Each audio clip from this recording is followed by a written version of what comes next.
Hey gang, AV here. Welcome to my review of the Desert Duel set from the G.I. Joe 50th anniversary line. Here we have the FOE Striker and the Cobra Basilisk. We're going to have a look at the Striker first. So I'm just going to step these guys out off camera for the time being. We'll come back to them in a little bit. And to kick things off, we're going to have a look at the paperwork the set comes with first. Basically, the instructions, which are on the traditional mock-up of a blueprint. You just assemble the vehicle as instructed. Here's the bottom, shows you the special feature, and it tells you what some of the features are on the vehicle, namely custom mounted 50mm Gatling gun, twin lateral battle platform, fully adjustable nitrogen dampening and independent suspension, two-way communication antenna, and forward observer camouflage canopy. So that's all I gotta say about the instructions for now. It's not the traditional blueprints that we used to get, but it's still pretty cool. We're gonna have a look at the figure first, starting with his file card. Now, lately, I have been griping about the bilingual file cards we've been getting with the retro line, but this was the perfect way of handling that particular situation. They gave you 4 different file cards. So you just read the one that corresponds to language that you know. I speak English, so here it is. So feel free to pause the video and read it now if you wish. This is for Chuckles, of course. I'll handle all the languages just to cover my bases for everybody.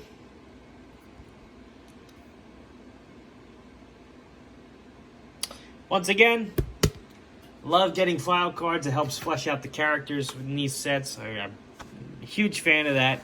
And it's nice to see them actually give you just a little bit of a backstory and some information on the characters that we're talking about. So here is Chuckles. He is a repaint from the Cobra, what was it? The Invasion of Cobra Island 7-pack that we got years ago. You have to pop his head off to get the little neckerchief off.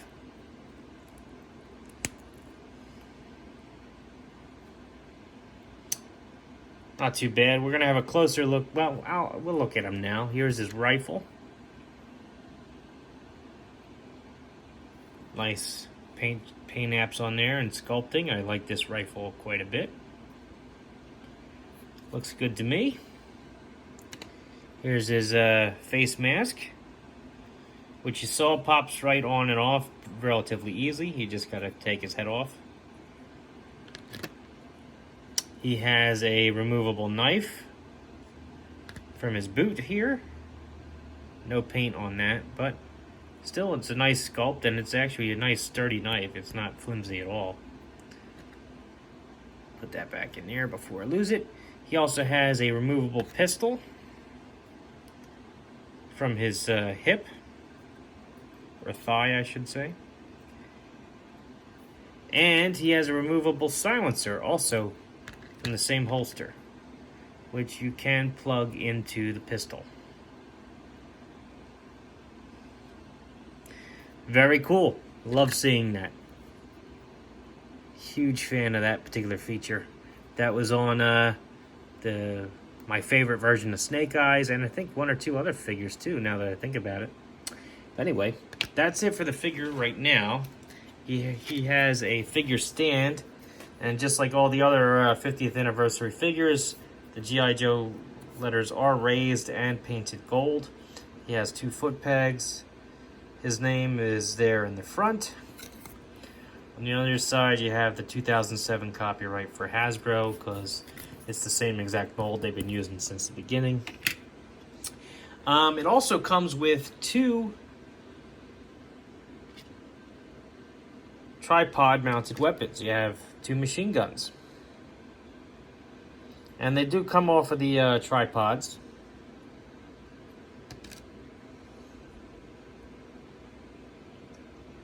And this one does have a removable ammo belt.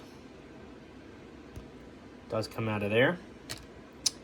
And what's cool about these is if I just pull the striker out, striker has these two adjustable arms here on either side, and they accommodate these guns. Just pop them off the tripods and stick them right there. Very cool. I'm a huge fan of that. I think that's great. Let's toss these off to the side, have a closer look at the vehicle itself. Oh, wait, getting ahead of myself. Before I do that, let's go over the figure's articulation. So his head's on a ball joint, does a full 360. Doesn't really look up and down very much at all. A little bit of tilt side to side, but not much. Arms will do a full 360, although they do kind of go out quite a bit just because of the shape of his shoulders. His arms do go up. There's nothing at the bicep. He can bend his elbows 90 degrees, swivel all the way around. They flatten out, and he has a rotation there at the wrist. No wrist hinge, however. He has ab crunch. A little stiff on mine, but he gets a good range of motion there. Legs, you can kick his leg up about that high, back about that far, kick his heels up pretty far actually, double jointed knees, can do the splits, ankles rotate 360, can point his toes down, and he can point his toes up. Very good articulation on Chuckles. So here is the FOE striker itself. It stands for the Forward Observer Encampment Striker. Just in case you're curious, it's a mouthful. I actually had to read it off the instructions because I'm not used to saying that. This is forever going to be the all striker in my eyes. So, anyhow, it has several features. As I showed off, you can actually mount the two machine guns on either side so that the passengers or people standing on the side panels here can actually fire them.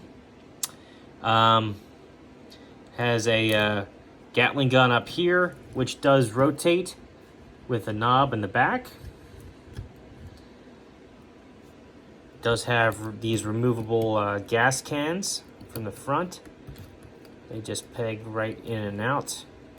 I'm just trying not to knock everything off by doing it. So they do come undone. You can remove them.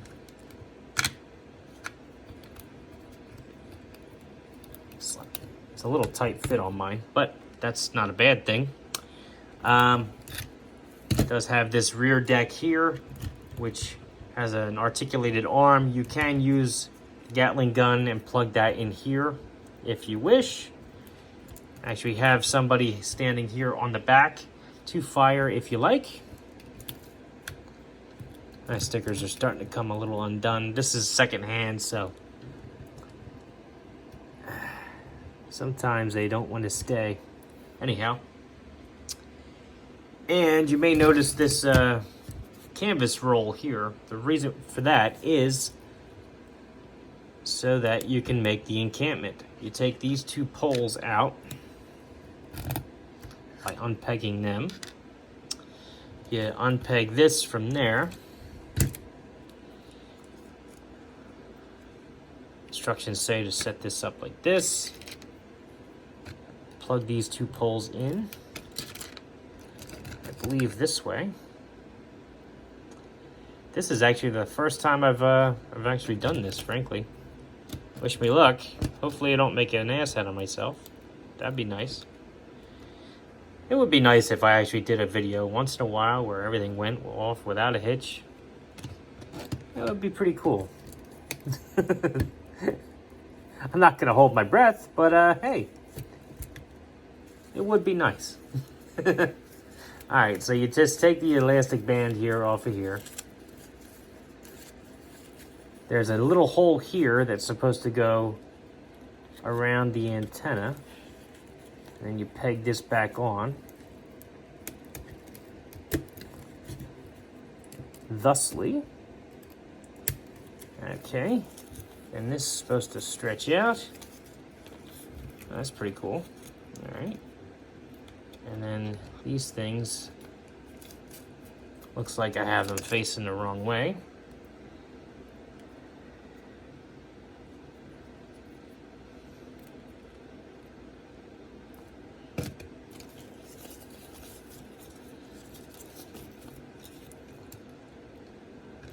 Plug into here.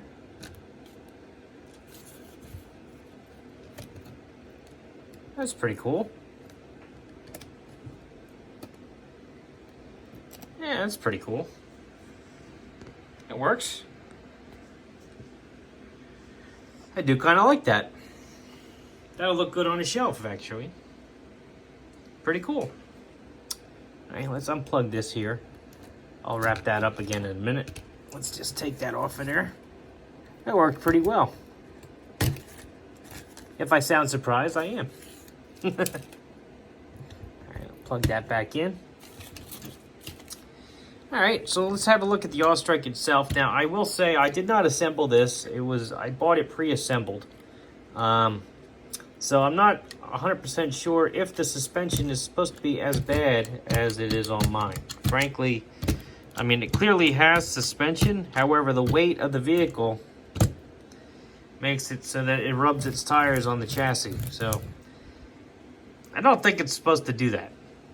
I'm not positive. I don't remember the vintage one doing it. I could be wrong. It's been a while. I've got my original one in storage, so I could be wrong. But I think the guy that made this may have did something incorrectly. But anyhow, it's a cool looking vehicle. Always has been. And I do like the paint scheme on this quite a bit. I mean, it is always been meant to be a desert vehicle. It's like a dune buggy type of vehicle. And the color scheme on this is fantastic for that environment. You have to admit. Very nice sculpt on everything. I did notice, and this is pretty interesting, the copyright on this is 1985 Hasbro. So it's the same exact mold as the original, in case you were curious, although the foot pegs have been changed to accommodate the modern figures. And just in case you're curious, let me take his knife out of there so I don't lose it in the vehicle. Let's see how well he fits in here. It is a little tricky because of the steering wheel.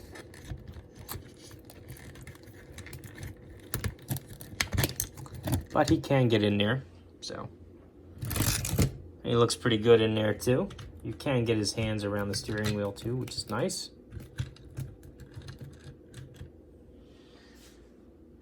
Good vehicle. I like it. And I do like the canopies. That's pretty cool too. All right, so let's get this off to the side here and have a look at the Basilisk. To start things off, of course, we're going to have a look at the figure first, who is the Elite Horseman. Here is his file card. Feel free to pause it and read it if you like.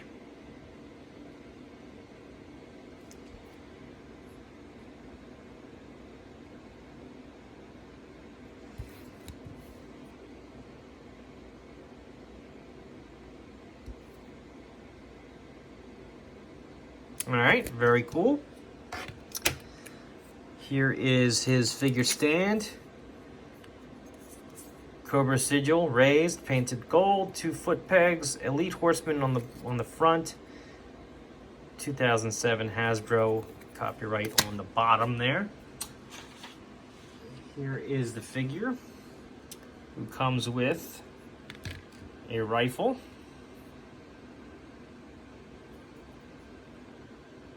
Pretty nice.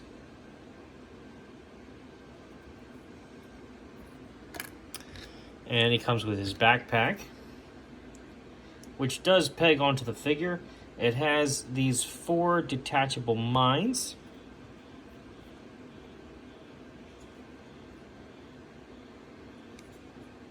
which do peg onto the backpack as well as themselves.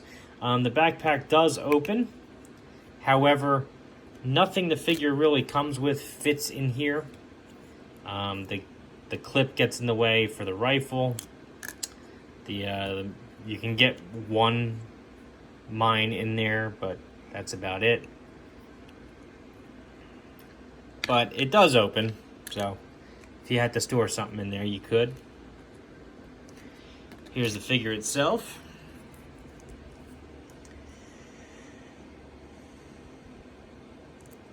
Just like the Elite Horseman that we got with the Crimson Hiss tank that I reviewed a few months ago on my channel here, just with a different color scheme.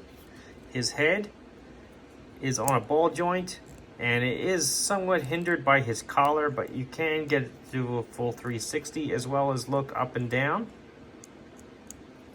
His arms will do a full 360. They can go up pretty high. There's nothing at the bicep. Elbows can bend almost 90 degrees and rotate all the way around. His wrists will do a full 360 rotation as well. His ab crunch is a little bit hindered by the vest. However, not too much. I mean, he does have a decent range of motion up there, so that's all good. His legs are completely free, so they go up about that high, back about that far. He can do a split like that. Double jointed knees, so he can kick his heel back about this far. 360 degree rotation here at the ankle. He can point his toes down, and he can point his toes up. Pretty cool figure, all things aside. I mean, he is pretty tall for a vehicle driver, however. Definitely 4 inches, if not a little bit taller than that, frankly. But still very cool. Here is the Basilisk vehicle, which is a repainted Snowcat. Modern Snowcat, by the way, because the missile box is enclosed on the bottom and they do fire. So let's look at the features on this thing. Opening canopy, adjustable steering wheel, seats 2 in there, wiper blades work, rolling front wheels, rolling wheels on the bottom instead of working treads, removable ski missiles, which are detachable from the skis if you like.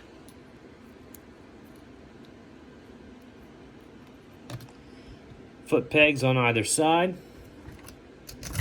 and of course the missile, and on the back hand holds up here for other figures to hold, and of course the missile box, which, as I mentioned, does actually fire. There is a lever up here. You just slide the lever backwards from side to side, and it will shoot the missiles. And they do fire pretty well, as you can see.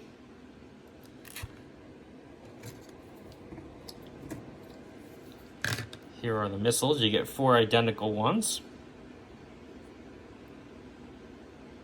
Pretty cool. The figure, as I mentioned just a second ago, is pretty tall, even for a modern figure. We'll do a size comparison now before I try to cram them inside here. Let's see, I got the striker in the way. Here is a vintage figure. As you can see, he towers over the vintage figure. He's actually noticeably taller, or actually at least a little taller than Chuckles. Not sure how well that's coming across on the camera, but well, a little taller, not by much. But he is kind of cramped to fit in here, unfortunately. So you got to move the seatbelt all the way up, bend his knees, cram them in. As you can see, shoulder-wise, he is kind of cramped in there.